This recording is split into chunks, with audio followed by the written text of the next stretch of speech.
We got it. George, All let's right. start. How old were you when you got started with Think and Grow Rich book and reading that? Okay, so, well, I was probably 25, around 25. I started in all the personal development around in 2010 when I was around like 20 years old, 19 years old. And then I ran into the book of Think and Grow Rich when I was around 25. Wow, you started 2 years before I even started. That's awesome. That's awesome. What was your first experience with Think and Grow Rich? What came to you when you read it? What popped out right away from the book? Well, especially one of the most important things about this book is just what's the psychology behind it? What's the psychology behind the success? I believe it's all about when you want to reach something, when you have a goal, when you want to achieve something. It's not about how you do it. It's about the psychology. Like they say, every 80% is what you think, and actually 20% is what you actually do. So since a young age, I've always been passionate about understanding human behavior and the human psychology. Why people go to college, have access to the same information, have access to the same teachers, but one succeeds in the other one. What triggers that? What is that? And I came to the conclusion that it's a psychology. That's what really sets people apart from succeeding. That's awesome that you did that. So tell us, what is it that you do and what have you seen? Well, wait, let me rephrase that. What were the chapters or what are the two things that you think are the most important thing out of the book that we should also grab to? What were those two things for you? Well, saying what are the two or three things about the book is going to be a little complicated because I think it's all set up and laid out perfectly because one, fits exactly the other. But if I were to pick, I would say I would start with the beginning of the book, the desire. You have to know what you want. A lot of people want something, but they're not actually clear on what they want. A lot of people say, I want to be wealthy, I want to have the freedom, but there's some special magic when you're exactly clear and detailed about something. So you really have to know what is it that you want so you can go after it. Now, if you're clear on what you want, you're going to find the ways and the means to get there, and now you're moving towards your purpose. And once you know what you want, which is the first principle, it talks about desire, then comes the auto-suggestion. What is that self-talk you have in your head? That voice that tells you sometimes, hey, don't do it tomorrow. Now sometimes, like Les Brown said, you have to tell that voice to shut up, right? And you have to change that internal dialogue and start saying, you know what, I will do it, I am going to do it, I have the power, I have the skills, and I have the ability. And then after that comes decision. I think it's the seventh principle of Think and Grow Rich, decision. I truly believe that what dictates our life is not our past, is exactly what we decide, what we want out of it. Our decisions dictate our future, not the circumstances we lived or what we've gone through. We're the creators of our destiny, of our world, of our environment. I completely agree with that 100%. If you don't have your burning desire right, you don't know what you're going after. You just get on the freeway and you don't have a destination. You are on the freeway, you are driving, you are spending gas, you're spending the time, but you're not there's no destination.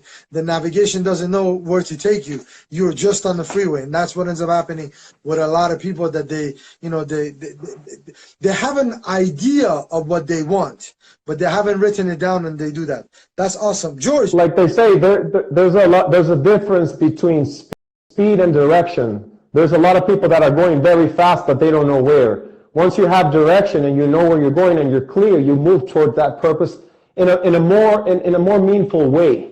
I agree with that 100%. So George, how are you using, I see that you're a coach also too, and you help a lot of other individuals. Tell me this, what is a common denominator, or what do you see that it's recurring constantly when you train other individuals? What is there that holds us back the most from success?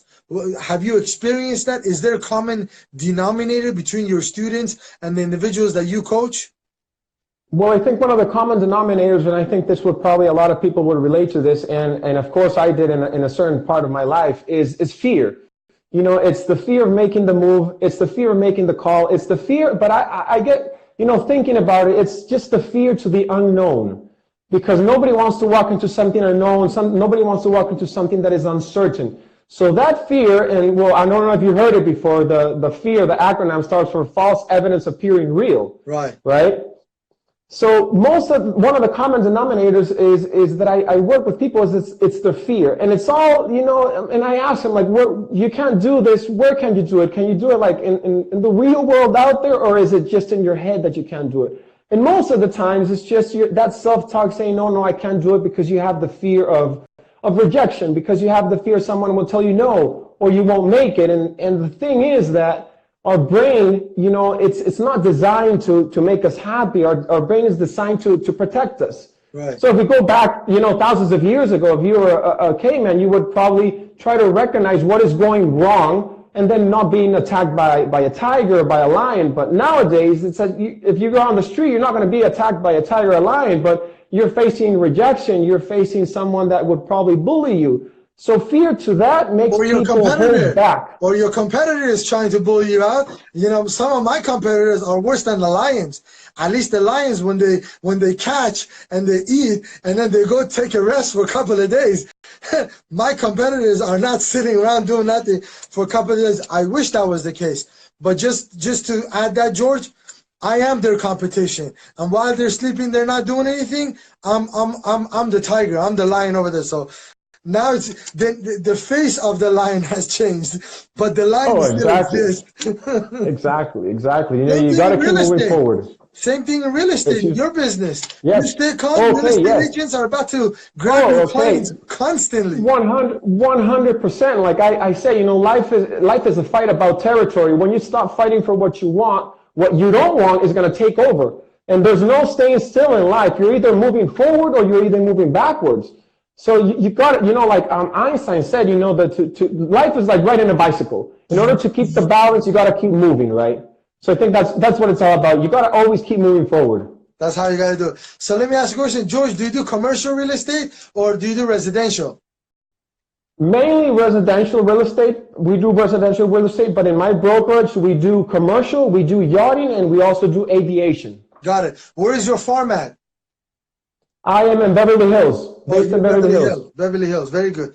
I'm in Woodland Hills, so we're very close, man. I'm on this. I'll stop by. I'm with the poor people over here, the little broke people over here. Oh no! Come on, I think wealth and being rich is not measured, but by economic terms. It's measured what you really have in your mind and what you can give and serve. Definitely. That's what really makes you rich. I know, definitely. Whenever I drive down to Beverly Hills, I feel a little bit more broke.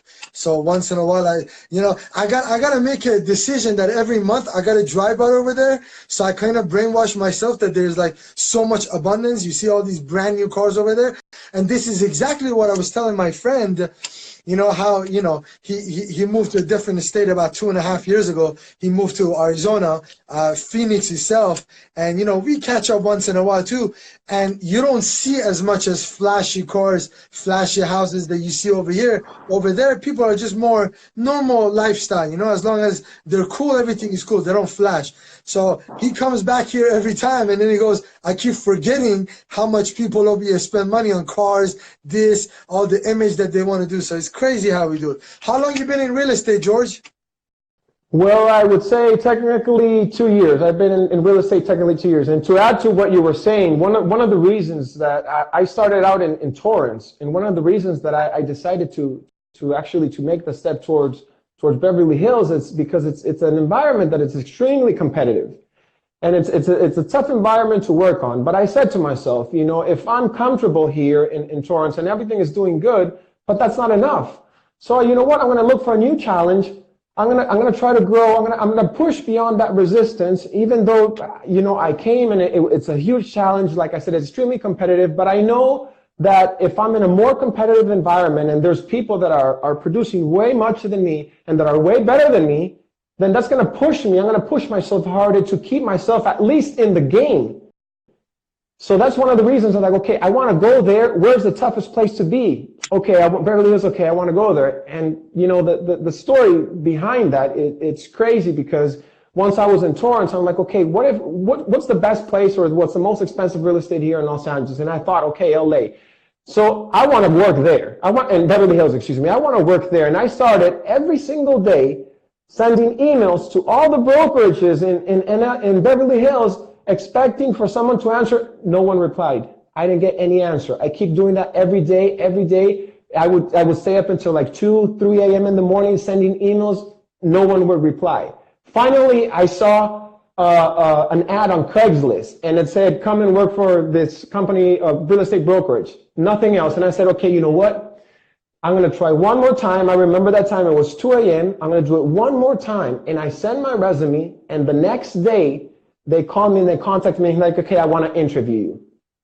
I'm going to interview you. And I think it was a Friday, and then we're going to interview on Monday. And by that time I had an ex-girlfriend, and I was driving around because I knew where the office was. And I drove around with my girlfriend, with my ex-girlfriend, and I looked at the office and I stopped there and I told her, hey, you see that office right there? Yeah, I'm going to work there. And she's like, oh, so you did the interview? No, I haven't done the interview yet, George, but I know I'm going to work there. You got the job and you dumped the girlfriend? Is that what happened?